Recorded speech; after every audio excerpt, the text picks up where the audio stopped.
Thomas Morton went to war-torn Syria and saw that the Kurdish people there are setting up their own autonomous state. This is his debrief.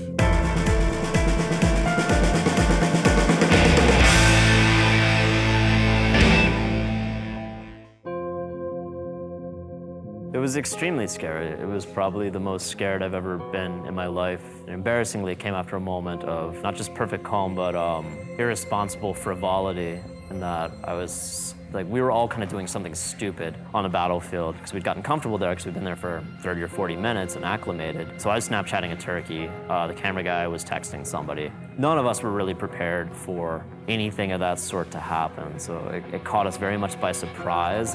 Dude, that's exactly what that sound was, wasn't it? And it's just less a sound than it feels like just like the shape of the air just kind of changes for a second. It's almost like a supersonic bee goes past your ear. And I certainly wouldn't have identified it with a bullet if we hadn't been with somebody who'd been in a war zone before and had bullets come at them. And maybe I wouldn't have freaked out as much. Maybe I would be blissfully unaware, and that wouldn't even have made it into the video. That may have been the closest call. We have no clue how close that bullet was to us and whether or not somebody was actually trying to shoot at us or if it had just kind of slipped through from the front lines. Being at the front lines, though, was kind of just like an extended close call. And it didn't quite click until there's this line of trees and the snipers were on the other side of the trees. And so as long as we're behind the trees, it felt like we were safe. But then there would be these gaps in the trees that we had to run across. First time we ran across those, the first step of it was very fun. But the second or third step, we realized, A, you're not playing a game. B, you're not gonna outrun a bullet. C, you're probably not running fast enough. You're not running as fast as the other soldiers. D, they've just run in front of you, so you're the third person there. It'd be very easy to shoot you. And then you just start thinking about E, which is you're not even gonna hear anything or have any warning when you get shot, just something horrible is gonna happen to your neck. And then the next 3 or 4 seconds are gonna be you dying in terror and pain in Syria, in the dirt. So far, the biggest support that's been provided by the West is basically this sort of wink-wink moral support. It's a tricky subject, especially for the United States. One of the United States' biggest allies in the Middle East is Turkey, and Turkey's got a real problem with their own Kurds. A lot of them don't consider them their own distinct ethnic group. They are denied a lot of the same civil rights and basic human rights that they were denied in Syria under Assad.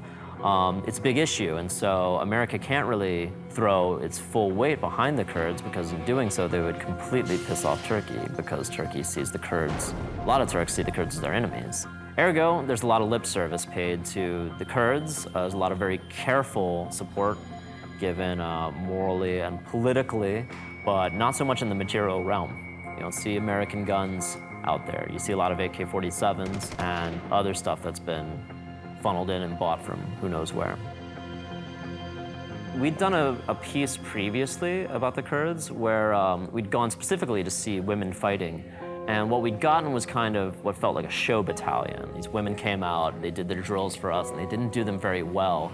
And it kind of made us wonder if, these legendary female fighters of the Kurds were actual fighters or if it was just something that they used to set themselves apart from the rest of the Middle East that surrounds them. But out on the battlefields, there were women out there. We just showed up, so it was pretty clear, at least to me, that they hadn't been, shipped out there for us to see. This wasn't staged for the media. This was actually the status quo on the front lines. There were women mixing with men in pretty much equal parts. Well, right now they kind of already have their own country in northern Iraq. They're part of the bigger Iraq, but it's a federation. So it's if you think about it in American terms, it's kind of like they're their own state, but with a little more power, and they're a state who runs the rest of the country. In Syria, they've sealed off their borders. They've kept out the war. They've kept out not just Assad's regime fighters, but the members of FSA and stuff who've turned jihadi and turned anti-Kurd. They've locked down their country, and basically has been working on the infrastructure within. That's as good a first step towards realizing nationhood. probably a better one than like declaring it outright. In a sneaky sort of way, they kind of already have their own country there. They're functioning like their own country.